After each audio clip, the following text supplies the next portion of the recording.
Hi, I'm Rob Cosman. Welcome to my shop, low angle versus standard plane. In this video, I'm going to contrast and compare my favorite, the 5.5 Bedrock, to the low angle jack. If you're thinking of buying one or the other, stay tuned. I'm going to tell you what I think the differences are. I'm Rob Cosman and welcome to my shop. I get a ton of questions about the low angle jack. Should this be the plane I start with, or should I go with the traditional bevel down plane? So I decided to do this video, and I'm going to do my best to give you an honest and fair evaluation, but you got to know up front, if you've watched any of my videos, I'm extremely biased towards the bevel down Bedrock style 5.5. This is my go-to plane, and if anybody asks, it's always the one that I recommend. But I think I can set that aside long enough to go through and tell you the benefits of the 62, tell you the features, compare them both, so that you can make an honest evaluation, and knowledge is key, especially if you're making a buying decision. Stay tuned, we're going to cover it all. Here are the two planes we're going to use. I'll identify them a little bit further. This is the number 62, made by Wood River, which is an in-house brand of woodcraft. This is almost a direct copy of the Stanley number 62, 2-inch wide blade. This is the 5.5 Bedrock style, made by Wood River, also the woodcraft in-house brand. Now the only difference is this. The original Stanley Bedrock 5.5 only had a 2 1/4 inch wide blade. By the time Stanley switched to making a 2 3/8 inch wide blade in their 5.5, they were no longer doing the Bedrock style. So minor difference for those that are really wanting to know exactly what we're doing. So those are the two in the race. I'll start with the major differences. The 62 weighs right around 4.5 pounds. The 5.5 weighs just over 7 pounds. 62 has a screw-on or screw-tighten lever cap blade, no chip breaker because the blade is actually bevel up, meaning it's on the top side.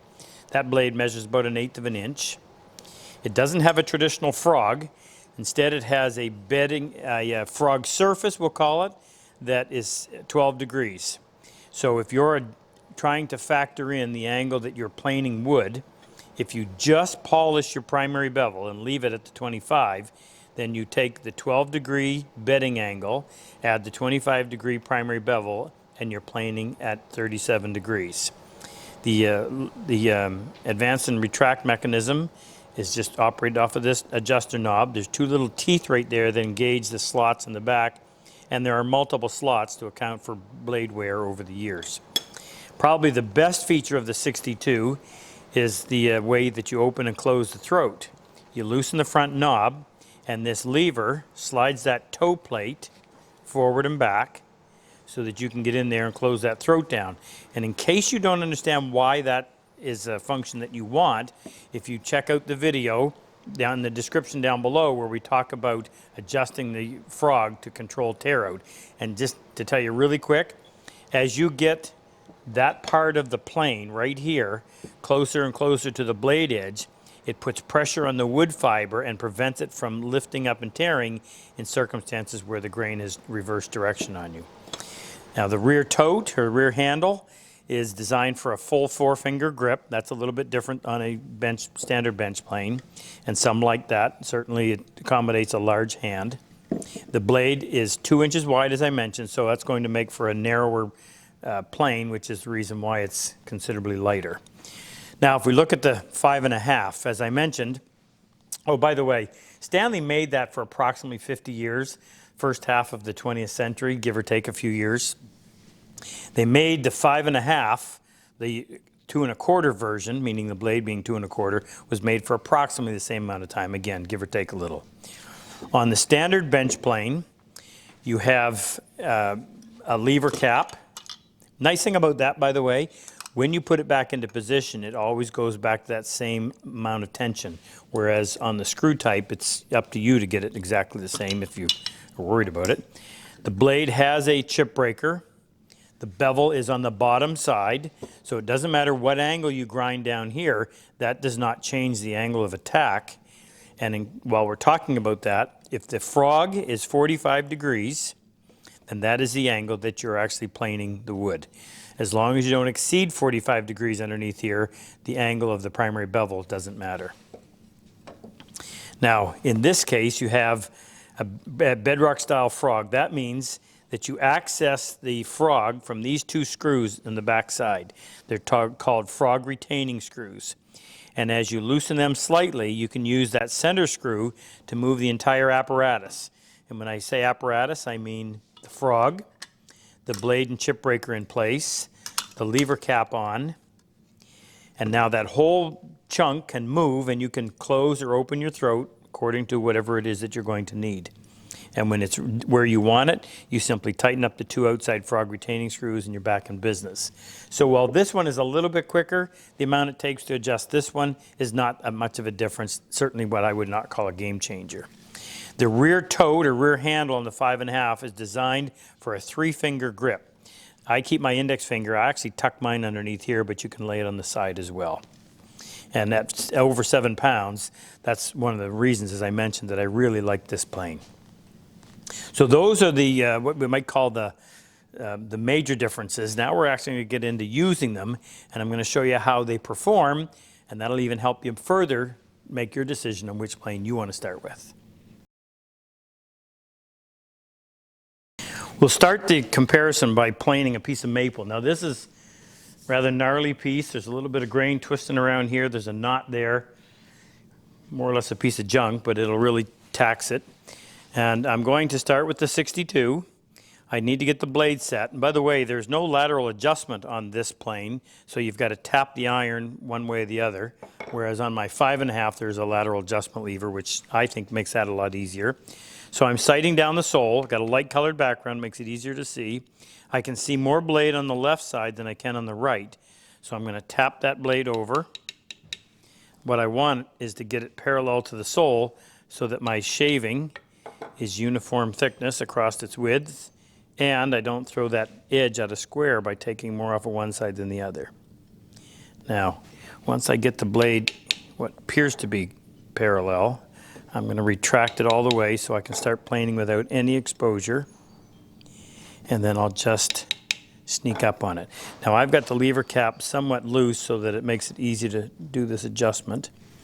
I'm going to put a little bit of plane wax on here, and this simply reduces the friction between the sole of the plane and the wood so that your effort is spent pushing the blade through the wood instead of pushing the plane over the wood.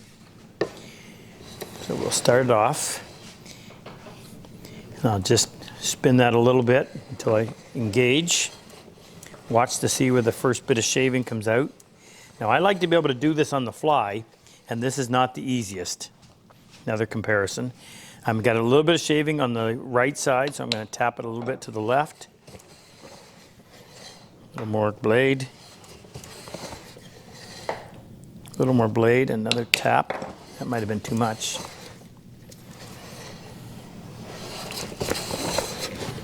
Still heavy on the right. I'm going to tighten that lever cap down. Still heavy on the right. I know it's moving because I can see it. A little more blade.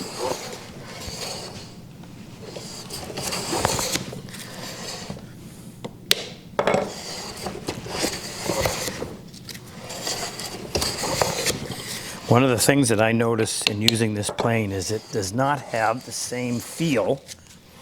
And I think it may be because there's such a difference from where the handle is, or the rear toe, compared to the blade. The balance is just not what I'm used to.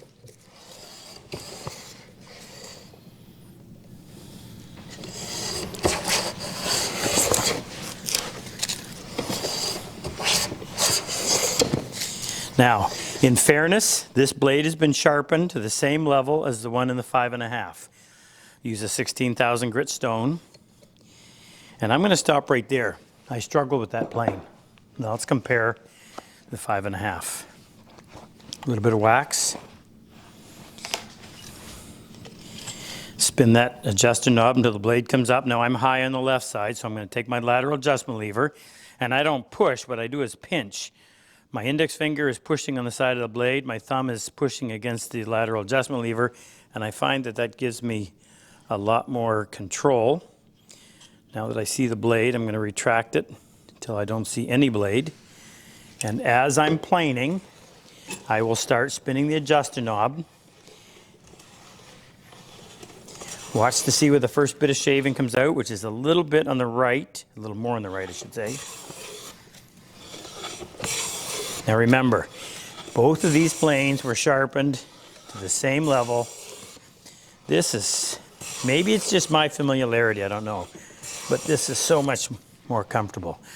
So score a big one for the 5.5. I've got a piece of fiddleback maple, nice figure. And if we wanted to plane that and prevent any tear out, that's how I want to start this segment.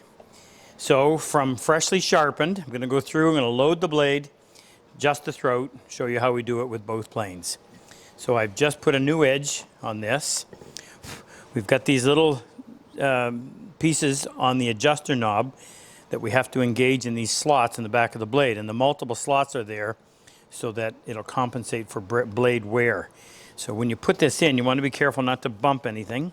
So I'm going to open up the throat, pull that, get it completely out of the way. Make sure the face of the frog is nice and clean. You don't want any debris on there. Bevel up. Set that in carefully, carefully. Make sure you feel it, engage those little slots. Put your lever cap on. Now I'm going to close this up just a little bit, just to make it a little easier to adjust.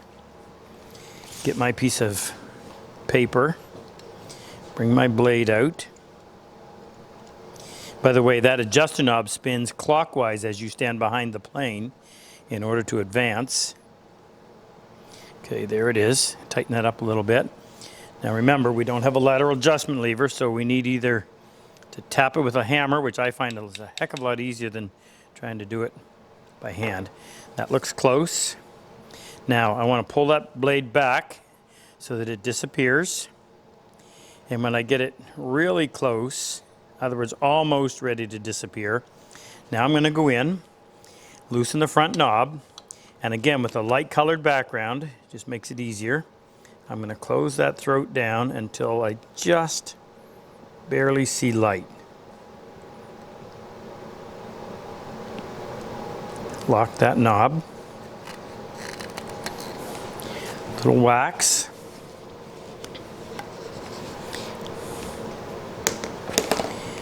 And then we'll start planing. A little more exposure. This, by the way, is another area where the extra weight is nice in dealing with figured wood. Just watching the shaving to try to get it. I'm heavy on the right, so swing that around. Went too far. Okay. Not bad. I can actually close that throat down even more. Now you may not be able to pick it up in the camera, but I want it so that it's just barely the thickness of the shaving. Now if you wanted to fine-tune this with the blade set parallel to the sole, verified by a shaving that's the same thickness on both sides, and I'm looking at it right now because this is new out of the box, the blade is almost touching that sliding plate on the left. So I would go in and I would file the leading edge of that toe plate so it matches the blade, and that just will make it work that much better. Now this is all right. I still find the balance is just a little less than what I would prefer. All right, now let's load up the 5.5. Having just sharpened, we have a chip breaker to deal with. So the chip breaker goes on. I do it like this, pull it back, slide it over, and then holding onto it like this, I can slide that chip breaker so it's about a 32nd, maybe even a 64th away from the cutting edge. When I get it there, snug up and snug it tight, because part of the adjustment of the blade is done to the chip breaker, and it has to bring the blade with it. So you want to make sure that is snug. Make sure the face of your frog is nice and clean. Don't want any debris. Carefully set that blade in place. Now when you put it in, there's 3 points of contact. You want the back of the blade to lay flat on the face of the frog. This thing is called the yoke. That engages, connects to the adjuster knob, and that engages that little rectangular hole in the chip breaker. And then this little bearing on the end of the lateral adjustment lever has to go into this long slot on the back on the blade. So all 3 of those need to be properly seated. And you can tell it'll feel solid. Put your lever cap on. Now with enough pressure, and that pressure is adjusted by how far in you turn that screw, enough pressure so that you can make adjustments, but you don't want the blade to move accidentally. So your balance is between holding the blade securely and yet still being able to make adjustments. Okay, light colored background. Tip the plane down just a little bit. Advance the blade. I see more on the left than I do on the right. Take my lateral adjustment lever. Move it over so that the blade now appears parallel. Now I'm going to retract it. Okay, so I'm just at the point where the blade is starting to protrude. Now I want to close this throat down. So what I'm going to do, I'm going to loosen the 2 outside frog retaining screws. And it's usually only a quarter, maybe a half a turn required. Then I'm going to use the center screw to close that throat down. So again, I'm going to put the light background in there. And when I get that where I want it,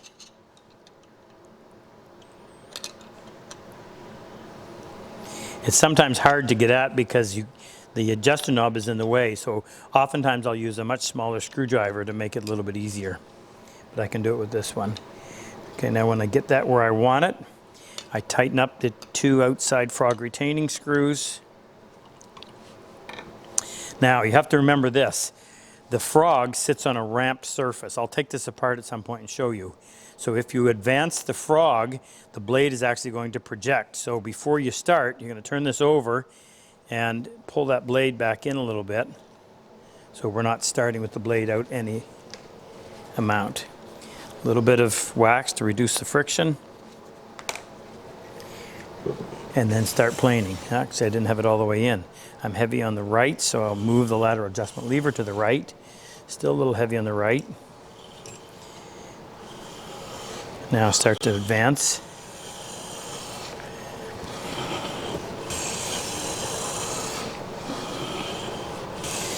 Now, normally I would have my thumb right here behind the front knob, finger on the underside, and that allows me to go in. Now this is a heavier plane, and you notice that I don't pick it up and come back here each time for a couple of reasons. I like to get in that movement.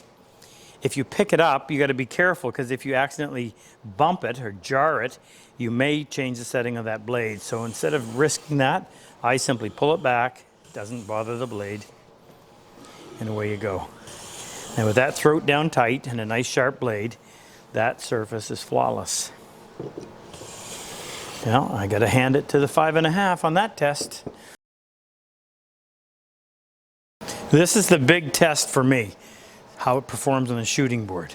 I'm going to use a piece of red oak, which is not the easiest wood to plane end grain on. So in this function, planes are going to operate on their side. Now the first thing you're going to notice, and you want stability, is how much surface area there is on the low angle versus the bedrock style. Considerably more. That's one factor. The second factor is the weight. Coming in at just over 7 versus 4.5, that's going to be huge. The weight helps carry through the board. And the third thing that you really want to consider is how you're going to hold on to it. Now there are devices that you can buy to help that, but in trying to grab hold of this, there really is not much. And this is a difficult pass when you're cutting through the end grain of something like a piece of red oak. On this one, I take that portion of my palm and I jam it in that wedge-shaped area, and although it creates a callus, blister first, it at least gives you something solid to hold on to. So let's go ahead and try it on this one. By the way, this is the shooting board that we actually make. And if you're interested in that and don't want to make your own, you can check out a link down below. So I'm going to put a little bit of wax, take the cover off first. A little bit of wax on the sole, a little on the side. It'll just help it move a little easier. And if you're not familiar with a shooting board, its primary function is to hold the workpiece and the tool at right angles in this direction and right angles in this direction, so you can square your stock up with relative ease. First thing you have to remember is, in planing across the end of a board, these fibers are going to break off unless you do something to prevent it. So what I do is turn the board around, pull it out from the fence back here, and create a bit of a chamfer on this end. So now when you turn it back around with the reference edge against the fence, it'll produce a little bit of a gap right here, and you simply come in, I need a little more blade, and plane until that gap disappears. Now this is not particularly easy, and for all those reasons, I mean, you're still getting a good shaving because it's been properly sharpened, but for all the reasons I mentioned, you really can't hold on to it very well, doesn't have the mass, and doesn't have the stability that I would like because of the limited surface area. So let's switch over and use the 5.5. Do the same thing, a little bit of wax on the sole, and a little bit of wax on the edge that's going to run on the shooting board. Flip it over. Cut yourself a chamfer. Flip it back this way. Now, again, part of this is due to the fact that I'm so familiar with this plane, but the majority of it is due to the fact that you have lots of mass, it's easier to hold on to, and you've got that extra stability from having a big or relatively large amount of surface on the side. Most folks talk about the fact that the angle of attack is lower, that it should be better for end grain. But I'm telling you that if you sharpen your blade properly, it's not going to make much of a difference. In fact, let's figure out exactly what we're dealing with in terms of angle of attack. And if you look at the shavings, they don't look any different. Can't remember which one that came out of, but they're all relatively the same. This one is 45 degrees. We already know that simply because the frog is 45 degrees. The bevel's on the bottom side, real easy to calculate. This one, we talked about this earlier, 12-degree bedding angle, 25-degree primary bevel, sitting at 37. However, most people have discovered that if you're having to polish the entire bevel, it's an awful lot of wasted time and effort because the only part that touches the wood is right up here. So if you introduce micro bevels, and if you haven't seen our 32 seconds to sharp, check out that video in the link below, and that'll walk you through that process. But by elevating that blade a few degrees off of the primary bevel, you can quickly put a secondary bevel on there. I do that with the 1,000 grit stone, and then going over to my finishing stone, whatever it may be, in my case it's 16,000, you simply raise up another degree or two, and now you're working just the leading edge, a mere 10 seconds on that fine stone, and you're good to go.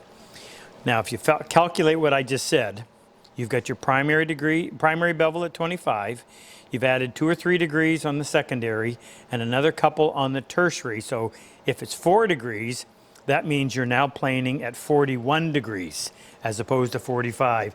And trust me, the 4 degrees does not make a difference like some people might think. A lot of folks who look at the 62 hear about the fact that you can simply change the blade to change the angle of attack. Now, first of all, we have to address the question, why would you want to change the angle of attack? Here's a nice piece of fiddleback maple. I'm convinced, with my experience, that you can plane that wood almost without doing anything other than having a really sharp blade and having a light cut. But when you get into some exotics, here's a little example. Here's a piece of cocobolo. You start getting into these really hard exotic woods, sometimes it's better if you increase your pitch. That was meant to be a joke, by the way, but same idea. What you do with this plane is you simply take out that blade, that has a 25-degree primary bevel, and you could have a second blade that might be ground at 40 degrees. And now when you put that in there, you're planing at a minimum of 52, 40 plus 12, plus any of your micro bevels. And you can do whatever you want. You can go right up to having it square, which would give you 90 plus 12, 102 degrees. Bear in mind, when you increase the pitch, it also gets harder to push. Another big plus for having a heavy plane. So how does the 5.5 compete? Well, simple. What we've done, take a regular blade, and on the back, it's about 1.5 millimeters wide, we grind a 20 degree back bevel. We go through the process of polishing it just like we would the back of a chisel, meaning go through multiple grits until you get to your final one, and leave that a nice mirror polish. Sharpen it the way you normally would, except you can't turn that over to remove the burr. I usually will just use my hand or a piece of wood to work any burr that might be on there. Now when you put that in with your chip breaker on, and I actually leave it just like that, chip breaker already set, leave it in my tool tray, and I've written on the back HA, which stands for high angle, so I can readily identify it. When you put that into your plane, now you've got your 45-degree frog, but you have to add in that back bevel of 20 degrees, so you're planing at 65 degrees. Again, a lot harder to push, but on exotics or anything with really nasty interlocking grain, it's absolutely amazing what it'll do. 62 or the 5.5. Well, I tried to hold my bias on the sidelines, but this one wins hands down.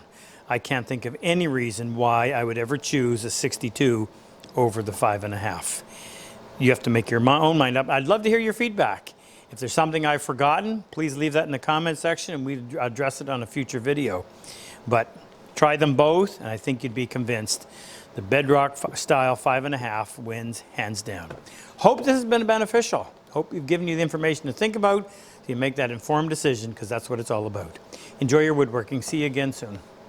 Hi, if you like my work, if you like my style of teaching, click on any one of these videos to help take your woodworking to the next level. And I've always said better tools make it a whole lot easier. If you click on the icon with the plane and the chisel, it'll take you to our website, introduce you to all of our tools, and also talk to you about our online and in-person workshops. Good luck in your woodwork.